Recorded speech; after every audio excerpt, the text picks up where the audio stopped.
Os 10 anos de um dos maiores acidentes aéreos do Brasil. O repórter Raul Dias Filho volta ao cenário da queda do avião que bateu em outro em pleno ar. Depois de tanto tempo, as trilhas sumiram e a floresta engoliu boa parte dos destroços. Como chegar ao local exato?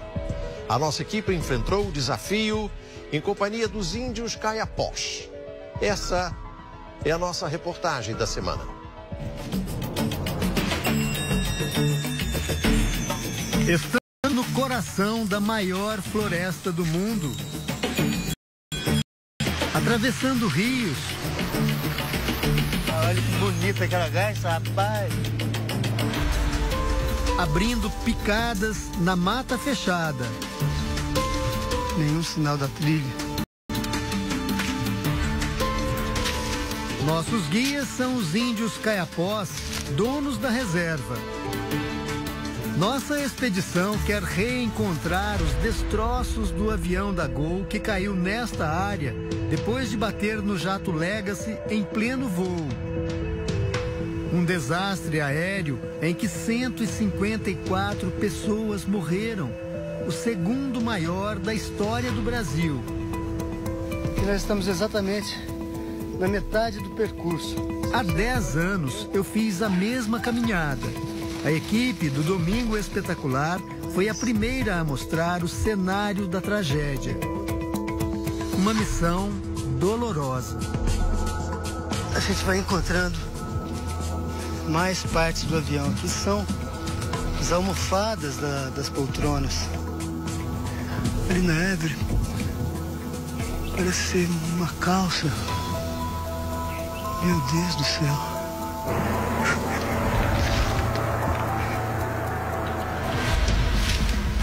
A trilha aberta na época do acidente já não existe mais. A floresta engoliu os sinais do caminho, mas o perigo continua o mesmo. O inimigo aqui é praticamente invisível. Marimbondo esse aqui.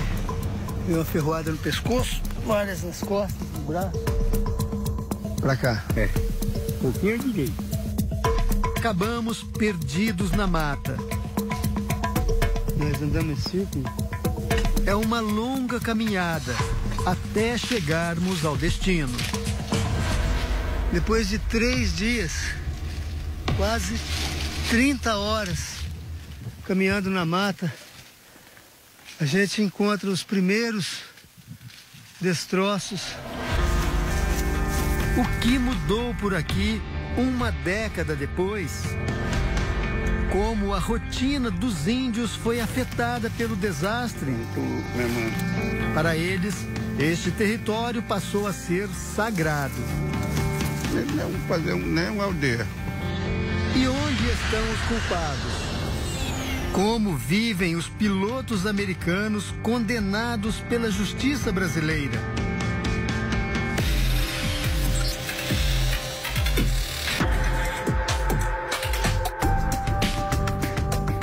Estamos em Peixoto de Azevedo, no norte do Mato Grosso. A cidade, que surgiu por causa do garimpo, se tornou conhecida em todo o país em 29 de setembro de 2006, data do acidente com o voo 1907. Mas o nosso destino fica a mais de 200 quilômetros daqui. Essa é a BR-080. Uma rodovia federal que liga o norte do Mato Grosso à região do Alto Xingu, onde ficam as aldeias indígenas. 10 anos depois, muita coisa mudou aqui na região.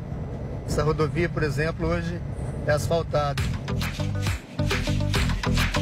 O trecho de asfalto cobre apenas parte do caminho. Os outros 130 quilômetros nós percorremos em estrada de terra. Muito tempo sem chuva aqui na região, estrada muito seca, muita poeira, muito buraco. A estrada que corta a floresta dá acesso a grandes fazendas de gado. Depois de 3 horas, chegamos até a porteira de uma delas. Esta é a porta de entrada para a Fazenda Jarinã, uma propriedade privada que na época se transformou praticamente numa base da aeronáutica. Foi por aqui também que nós tivemos acesso ao Rio Jarinã e de lá descemos de barco até o acampamento dos índios. E agora nós estamos chegando ao acampamento dos Caiapós. Fica logo ali depois da curva. Na época, o cinegrafista Ricardo Bonifácio registrou todo o caminho. Hoje faremos um caminho diferente. Vamos prosseguir pela BR-080, mais 12 quilômetros até uma nova aldeia dos índios Caiapós. De lá, seguiremos caminho, de novo, até o cenário da tragédia. A nova aldeia abriga 8 famílias. Cerca de 50 índios vivem aqui.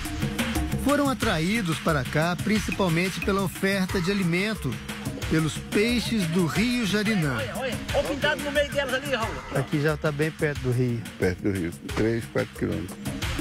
Megaron Chucarramay tem 65 anos. É tão respeitado entre os índios de várias etnias que é chamado Benadiori, algo como chefe dos chefes. Bediai também é cacique, tem 67 anos. Ao lado dos dois, seguimos pelas águas cristalinas do Jarinã. Foi por este mesmo rio que os índios chegaram até os destroços do avião. Eles foram os primeiros a chegar por terra. Isso aconteceu apenas 3 dias depois do acidente. Memórias que não abandonam o cacique Bediai. Nós chegamos perto do avião, nós encontramos primeiro peça. Poltrona, cadeira, pedaço de avião. Esse pedaço. Nunca esquecemos mais.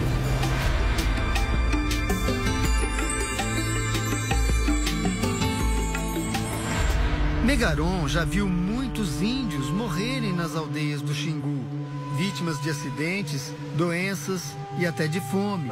Mesmo assim, se emociona quando relembra o que encontrou na floresta. Nós vimos muito, gente.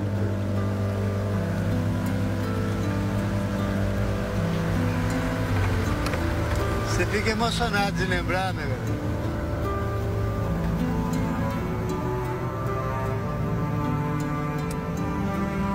É porque os outros não vêem, né? Nós vimos, gente. Nós vimos gente, criança, mulher. Por isso que nós fica assim, né? Lembrar o corpo do pessoal.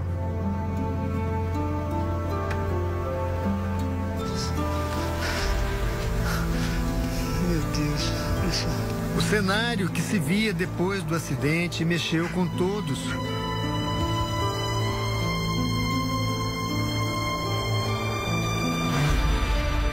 O voo 1907 decolou do aeroporto de Manaus em direção ao Rio de Janeiro. Tinha a previsão de fazer uma escala em Brasília, o que nunca aconteceu. Na mesma tarde, um jato executivo partiu de São José dos Campos, em São Paulo, em direção a Manaus. O destino final seria os Estados Unidos. Quando voava a 11 mil metros de altura, bateu no Boeing 737 da Gol, com 154 pessoas a bordo. A asa esquerda do jato Legacy bateu na asa esquerda do Boeing. O jato, pilotado por 2 americanos, conseguiu pousar na base aérea da Serra do Cachimbo, no sul do Pará. Nenhuma das 7 pessoas a bordo se feriu. O Boeing teve a asa cortada, girou em parafuso, se esfacelou no ar e caiu no meio da floresta amazônica, no Mato Grosso. Ninguém sobreviveu. Durante 49 dias, soldados do Exército e da Aeronáutica trabalharam nas buscas. O brigadeiro Jorge Kersul Filho comandou a operação de resgate. E conta que tão complicado como enfrentar a floresta foi dar a notícia que nenhum familiar queria ouvir. Porque todos os familiares que estão esperando respostas, as respostas que eles querem ouvir é: há sobreviventes e o seu familiar é um dos sobreviventes. Então nós tínhamos que ter muito cuidado ao responder. E como dizer se há ou não sobreviventes se você não acha ninguém? Na época, os caiapós acamparam na beira do Jarinã, a 7 quilômetros do local do acidente. Exatamente no lugar onde descemos agora, depois de 4 horas de barco. O rio está tão baixo, tão diferente de 10 anos atrás, que nós passamos alguns quilômetros do local onde era o acampamento. Por isso voltamos. Olha, 10 anos atrás, isso era uma clareira onde foi montado o acampamento. E olha como está hoje. As árvores cresceram, quantidade de cipós. A natureza se regenerou. Só que isso é uma dificuldade muito grande para nós, porque se aqui, que era uma clareira, está fechado desse jeito, imagina como vai estar essa trilha. Totalmente tomada pelo mato. Em poucos minutos, o acampamento é montado. São 10 horas da manhã quando começamos a caminhada. Os índios seguem na frente, abrindo a picada com os facões, tentando redescobrir o caminho. Estamos confiantes, já que eles foram os primeiros a localizar por terra os destroços da aeronave. Mas aos poucos percebemos que a trilha foi desfeita pela natureza. Não existe nenhuma referência, nenhuma sinalização. E mesmo assim eles vão abrindo caminho. 10 anos atrás, os índios tinham uma referência mais importante e certeira: o barulho dos aviões da Força Aérea que localizaram os destroços do alto. A mata é muito fechada, a gente não consegue daqui de baixo enxergar os helicópteros, mas foi exatamente dessa maneira que os índios conseguiram chegar até lá, acompanhando a rota dos helicópteros. Agora, o silêncio da floresta só é quebrado pelo som dos facões. Caminhar na floresta amazônica é uma tarefa ingrata. Além das raízes e troncos pelo caminho, o calor úmido torna a caminhada ainda mais cansativa. O experiente cacique Bediai segue na frente, abrindo a picada, tentando reencontrar a trilha antiga. Quando não tem caminho, eu oriento para o sol. Mas o sol só serve como orientação até um determinado horário. Logo descobrimos que caminhar na floresta exige mais do que instinto, mesmo para quem sempre caminhou pelo mato. E os índios perderam a principal referência de localização, de sentido, em direção ao local do acidente. A gente acabou de descobrir que, na verdade, nós andamos em círculos e que podemos dizer que agora, nesse momento, nós estamos perdidos, né, meu garoto? Agora nós não sabemos onde nós estamos. Melhor a gente voltar. Né? Voltar daqui pro acampamento. Pro acampamento? É. A primeira tentativa de chegar até os destroços é vencida pela floresta. No total, caminhamos 7 horas pelo mato em vão. A saída é voltar para o acampamento antes de escurecer. À noite, traçamos novos planos para o dia seguinte. Megaron está otimista. Vamos sair bem cedo. Mas amanhã a gente consegue chegar lá, né? Amanhã até 10 horas, 11 horas nós chegamos. O dia ainda está clareando quando deixamos o acampamento. Por segurança, o caminho para a volta é demarcado. Descobrimos que não estamos sós. O rastro no chão indica que tem bicho grande por perto. Onça? Temos que tomar cuidado. Mas o perigo na floresta se esconde em outros lugares. O perigo maior está naqueles inimigos praticamente invisíveis, como abelhas e marimbondos. Fomos atacados agora há pouco por um enxame de marimbondos. Levei uma ferroada aqui no pescoço, na cabeça, nas costas, no braço. Ninguém do grupo escapou.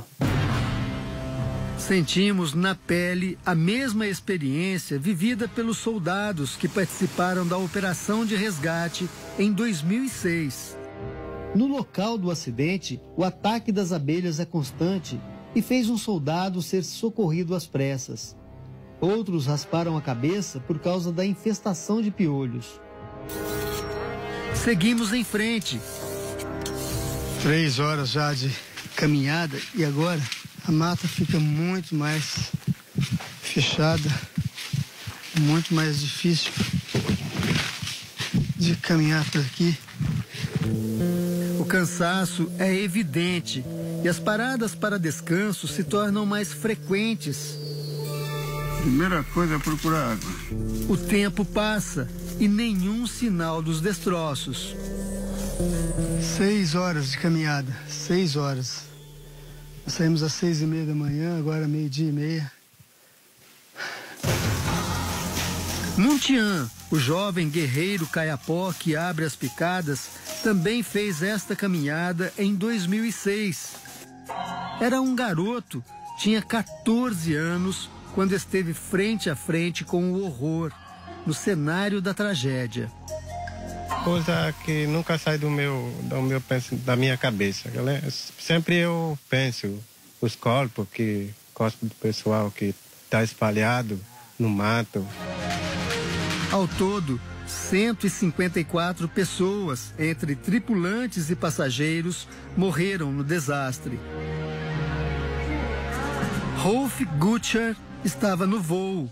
Ele era empresário e viajava a trabalho. A filha dele, Luísa, tinha apenas 4 anos quando perdeu o pai. Luísa e a mãe, Rosane, não esquecem o que aconteceu. Foram 10 anos de muita luta para retomar a vida. Ele me protegia, ele me amava, ele me cuidava, ele era uma pessoa honesta. Durante esse tempo, a saudade só aumentou. As lembranças também estão nas fotos do quarto da menina. Luísa se emociona muito ao falar do pai e resume o que diria a ele se pudesse. Volta. Volta porque a vida sem você é muito difícil. Ao longo de uma década, as famílias das vítimas fizeram acordos com a companhia aérea e receberam indenização pelo acidente. Rosane foi uma das poucas que não aceitaram.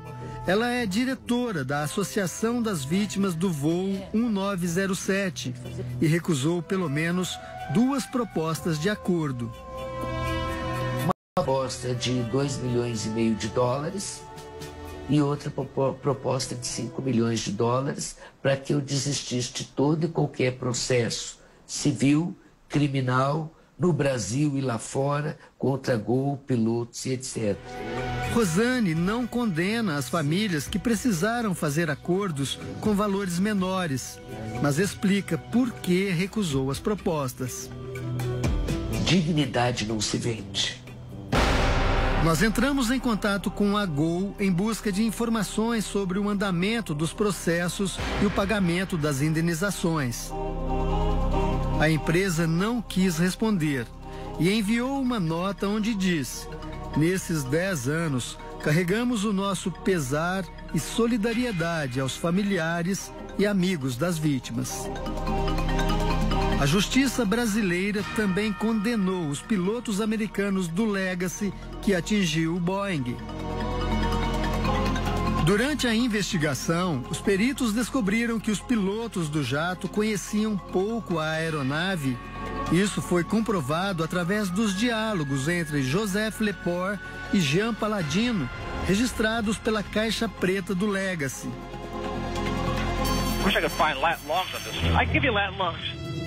Eles também falaram sobre a falta de comunicação com a torre.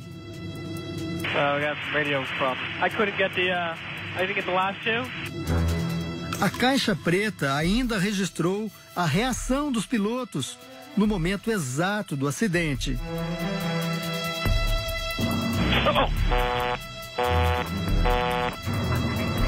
What the hell is that? Eles não sabiam que tinham atingido outro avião. Logo depois, perceberam que o equipamento de segurança contra colisões, o TCAS, acionado pelo transponder, estava desligado. Is the TCAS on? Yes, the TCAS is on. Para o delegado da Polícia Federal que comandou a investigação, os pilotos foram negligentes durante o voo e colaboraram para a tragédia. A nossa avaliação na condução da nossa investigação foi que houve alguns deslizes. A redução de atenção em relação ao funcionamento do equipamento chamado transponder, né, e que está correlacionado com o equipamento TCAS, que teria evitado o acidente. Desde maio deste ano, a Justiça brasileira considerou Lepore e Palladino culpados pelo crime de atentado contra o transporte aéreo. Não cabem mais recursos. Eles estão condenados, cada um, a pena de 3 anos, 1 mês e 10 dias de detenção, em regime aberto, né? Um regime onde trabalham durante o dia, se recolhem em casa de albergado ou em domicílio durante a noite e nos finais de semana e feriados. Como a documentação ainda precisa de tradução, os pilotos que moram em Nova York, nos Estados Unidos, ainda não foram notificados da decisão. Os dois terão a opção de cumprir a pena no Brasil ou nos Estados Unidos. É uma pena branda, mas é a pena que a lei entrega, né, para esse tipo de crime. Além dos pilotos, o controlador de voo, João Marcelo Fernandes dos Santos, foi condenado pelo Tribunal Militar a 1 ano e 2 meses de prisão. Ficou comprovado que ele não seguiu à risca normas de segurança. Até agora, João Marcelo não cumpriu a pena. A produção do Domingo Espetacular em Nova York tentou encontrar Lepore e Palladino. Joseph Lepore vive com a família na cidade de Bayshore, próxima a Nova York. A casa é confortável em um típico bairro de classe média americana. O filho de Lepore, que lavava o carro em frente à casa, disse que o pai não estava. O outro piloto, Jean Palladino, vive a 1 hora dali, na cidade de West Hampton. Na casa dele, ninguém atendeu a nossa equipe. Segundo o advogado dos pilotos, ninguém daria entrevista sobre o caso. Eles pegaram 3 anos, 1 mês e 10 dias em regime aberto. Né? A lei é ridícula. Eu tenho pena deles. Porque mesmo que eles sejam presos, se eles tiverem uma consciência, até eles morrerem vai estar na consciência deles. 1 década não foi suficiente para amenizar a dor dos parentes das vítimas, mas foi capaz de esconder as marcas na floresta. Estamos há 2 dias na mata em busca dos destroços. Confiamos aos índios a tarefa de nos levar em segurança até o local exato do acidente. Durante horas, vasculhamos tudo à nossa volta à procura de alguma parte do avião. Não encontramos nada. Quando nós estivemos aqui pela primeira vez, caminhamos 4 horas para chegar até os primeiros destroços do avião. Hoje a caminhada foi de 8 horas. É como se a mata, a floresta, estivesse protegendo, resguardando essas lembranças tão amargas. Nossa segunda tentativa também é frustrada. Mais uma vez é hora de descansar e refazer os planos para uma nova tentativa. Não vamos desistir. Desta vez a equipe está reforçada com 2 militares da Brigada de Incêndio de Xingu. 2 índios jurunas. São eles que abrem a nova picada, mas agora somos orientados por um GPS e uma possível coordenada dos destroços. Acho que nós estamos certos agora. No meio vai dar certo para nós chegar lá. Na nova trilha, além de marimbondos, encontramos outro obstáculo pela frente. O que a gente mais encontra aqui na trilha, esse aqui, olha, é tucum, que tem um espinho. Tentar quebrar. É tão duro que é até difícil quebrar. Ó, esse espinho de tucum. Esse é pequeno ainda. O tempo todo caminhamos em cima de raízes e cipós. Os tropeços se repetem a toda hora. Cada tropeço deixa uma marca dolorosa. Vai passando pelos espinhos, tá machucando o pé. Olha como fica. Tá vendo aqui?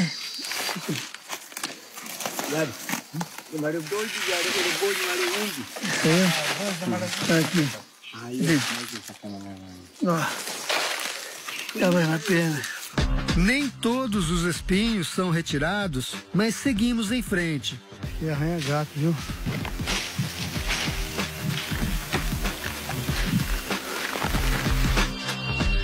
Mais 30 minutos e chegamos até o Igarapé. Este é o Ribeirão, o Igarapé, onde foram encontradas partes dos destroços do avião 10 anos atrás. Importante a gente ter encontrado agora, porque é sinal que a gente está no caminho certo. Os destroços principais devem estar do outro lado. Atravessamos o Ribeirão. Estamos muito perto da coordenada que indica onde estão os destroços. Mas quando chegamos, nova decepção. Nós vasculhamos tudo isso, fomos no ponto zero, vasculhamos tudo e não tem nada. Com o GPS. Cada um vai para um lado, até que o cinegrafista Elton Rezende encontra partes do avião e não esconde o alívio.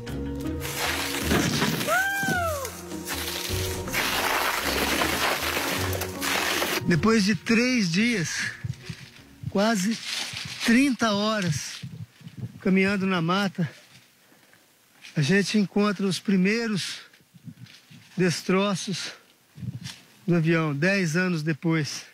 Olha, escondido debaixo da folhagem, quase difícil de ver, mas é uma peça do avião. Entendemos porque foi tão difícil encontrar os destroços.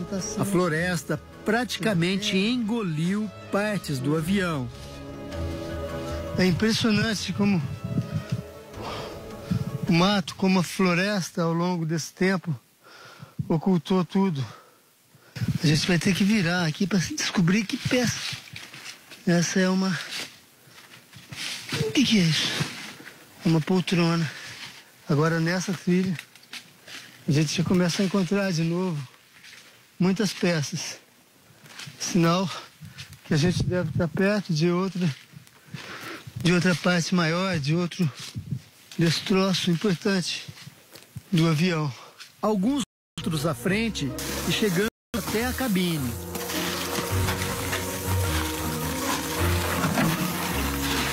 É o nariz do avião, o bico do avião. Aqui são as janelas, as 2 janelas da cabine. Vou tentar chegar atrás. É muito espinho aqui. Do lado de cá, olha, não restou muita coisa. Parte da fuselagem totalmente destruída. aqui as janelas da cabine. E aqui onde ficava o painel de instrumentos. Parte da história, da tragédia, do voo 1907, sendo escondida pelo mato, pela vegetação, protegida pelo tempo. Era aqui, nessa cabine, onde ficavam piloto e copiloto. A caixa preta encontrada depois do acidente revelou o que aconteceu aqui dentro, segundos antes do avião se despedaçar em pleno ar. O piloto Décio Chaves Júnior e o copiloto Tiago Jordão conversam normalmente sobre um álbum de fotos.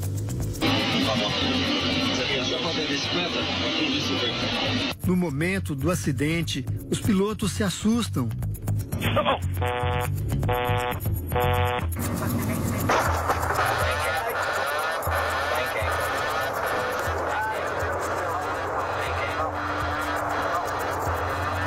A 7 segundos do fim da gravação, pela última vez, alguém fala na cabine. Com o impacto, a aeronave se desintegrou no ar. É impressionante, por toda parte existem destroços do avião. Os destroços se espalharam por uma área de 20 quilômetros quadrados. Nós passamos a poucos metros e a gente não tinha visto essa parte da fuselagem justamente por causa disso, olha. Aqui se tira um pouco, a gente vê a parte da fuselagem já com a logomarca da companhia. E aqui, essa é a porta. Olha.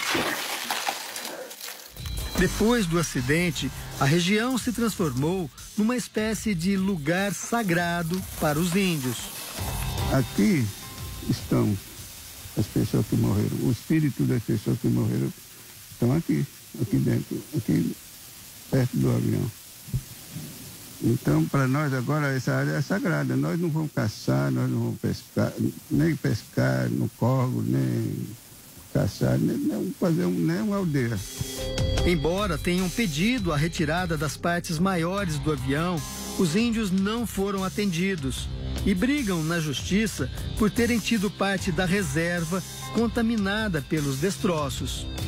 Ficava muito caro, precisava abrir uma carreira grande para vir um helicóptero da Rússia para tirar. A empresa aérea e os índios caiapós ainda negociam o valor da indenização. Já estamos discutindo valores.